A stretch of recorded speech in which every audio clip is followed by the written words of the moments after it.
Bad things happen to good people, and there are some in this world that just want to know what it's like to kill. Teenagers Brian Draper and Torey Adamcik, both 16, were two of those people. For weeks, they worked on their death list and planned for the night their crime spree would start by ending the life of their classmate, 16-year-old Cassie Jo Stoddart. They were all students at Pocatello High School in Pocatello, Idaho. Their goal in life was to make history by becoming well-known killers with a high body count like the Hillside Strangler, Ted Bundy, and the Zodiac killer. They were also inspired by Eric Harris and Dylan Klebold from Columbine. The movie Scream was another inspiration. Scream was inspired by the case of Danny Rowling, also known as the Gainesville Ripper. He killed 5 students in Gainesville, Florida over 4 days in 1990. And it was later discovered that he was responsible for 8 deaths total, and he was executed in 2006. Cassie Jo Stoddart was described as a responsible, straight-A student with a bright future ahead of her.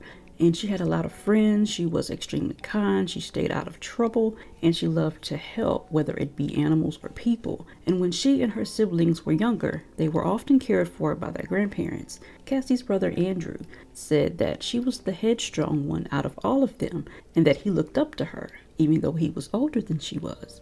Cassie had a love of art and drawing, and she loved music, and after high school, she had goals to be a veterinarian or a lawyer.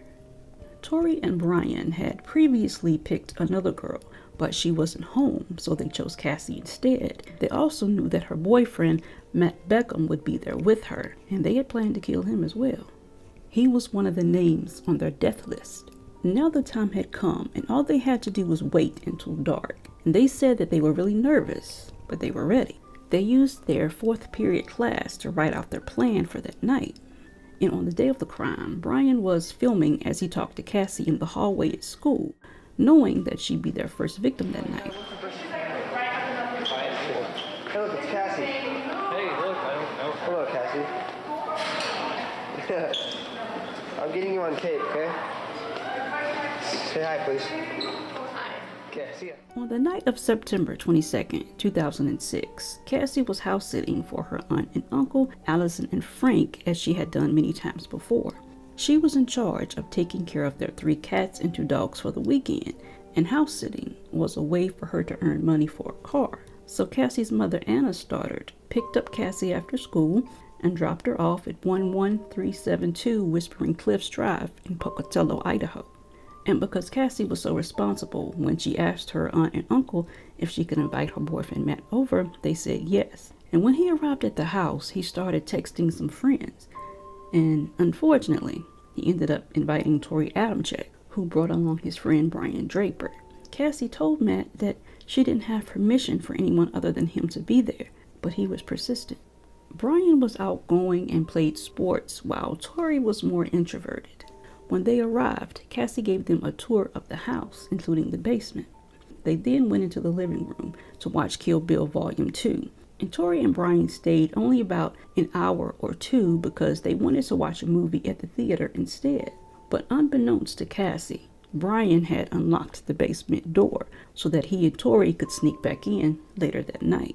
When they came back, they parked down the street, they put on dark clothing, some gloves, and some masks.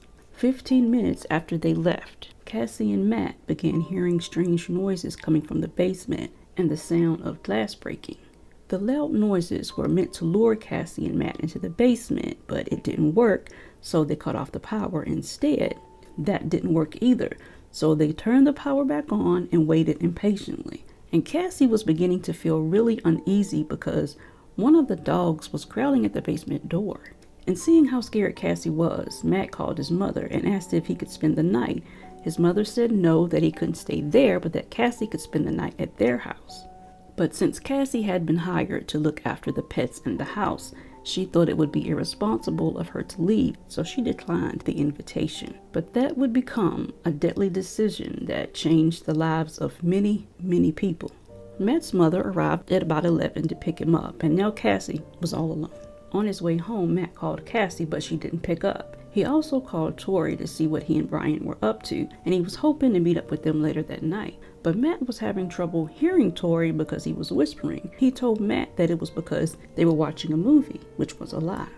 They were actually in the basement at Cassie's, and for a second time, they threw the circuit breaker and they waited, hoping that Cassie would come down to turn the lights back on. But when she didn't, they went upstairs. There she was stabbed 29 times, and several of those wounds were potentially fatal.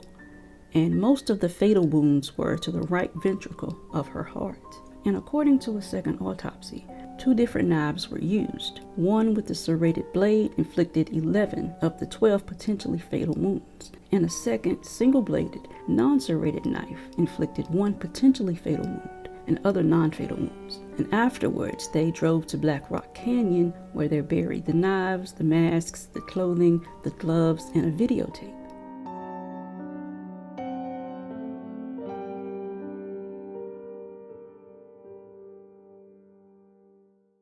We found our victim, and sad as it may be, she's our friend. But you know what? We all have to make sacrifices. Our first victim is going to be Cassie Stoddart. She's going to be alone in a big, dark house out in the middle of nowhere. How perfect can you get? September 22nd, 2006. We know there's lots of doors. There's lots of places to hide. I unlocked the back door. Now we just got to wait. I just killed Cassie. We just left her house. I'm shaking. I stabbed her in the throat, and I saw her lifeless body just disappear. Dude, I just killed Cassie. The day after, Matt and Torey hung out, and he still couldn't reach Cassie by phone. Cassie's mother also repeatedly tried to call her, but she wasn't answering, so she went over to the house. And Cassie's relatives had also returned from their vacation, and they reached the house before she did. Cassie's 13-year-old cousin was first in the house, and she was the one that found Cassie on the living room floor, and she let out a blood-curdling scream. Emergency 911? Somebody looks dead on my side. I need an ambulance out of my house. Yeah. Oh my God, oh my God. This is a transfer from the county. There's a girl dead on my floor. Okay, what happened? I don't know. She's on our floor, bleeding, not moving. Okay, I need you to get down and tell me if she's breathing. No, she isn't. She's cold. She's cold as cut? She's cold. Cassie's boyfriend Matt was initially a suspect because he was thought to be the last person to see her alive. And the police also found his behavior suspicious because he didn't show any emotion when he found out about Cassie's death. He ended up taking and passing a polygraph test, and Matt told police that Brian and Torey had also been at the house that night, and 3 days later, Cassie's killers were arrested. Brian Draper went to the police station to take a polygraph, and he started to cry, which is a good sign, according to the detective that interviewed him, because it means that they're ready to talk. Torey and Brian were interviewed separately, and they blamed each other, but it was Brian that showed police where they disposed of the evidence. He said that he thought that it was just a prank, and that they were going back to the house to scare her. He admitted to stabbing Cassie along with Torey, but he said that he was pressured to do it. He said that he had talked to Torey earlier that day, and that Torey had threatened to get rid of him if he talked. Brian eventually admitted to stabbing Cassie 4 times in the leg and in the chest, and after stabbing her in the leg, Brian said that Torey told him it's not going to work, she has to die. And it's since been discovered that when Brian was in middle school, he planned a school shooting, and when they were caught, he and the other boys involved said that it was just a joke, and he didn't face any consequences for his actions. Torey was interrogated that same day, and at first he told detectives that he and Brian had gone to the house at around 8:30 to attend a party, but when they realized that there wasn't going to be a party, he and Brian left to watch a movie, and then they went back to Torey's house. When detectives asked Torey about the movie they saw, he couldn't tell them anything about it. They also spoke to the theater staff and the team that was in charge of taking the tickets. When she was shown a picture of Torey and Brian, she recognized them because they went to the same school. And if they had actually been at the theater that night, she would have seen them.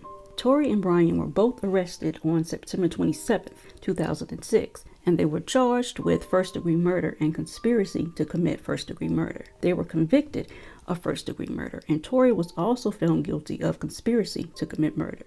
They were both sentenced to life in prison without the possibility of parole. During Brian Draper's sentencing, the prosecutor reminded the judge that Brian had no pity on Cassie that night, so he didn't deserve any pity. They're both serving their time at Idaho State Correctional Institution. And after Cassie's death, her aunt, her uncle, and her cousin each said that they've had an unexplained encounter in the house, and the family had a very hard time after she died.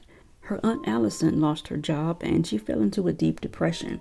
Cassie's Uncle Frank started drinking, and Cassie's cousin had a breakdown and she attempted to take her own life.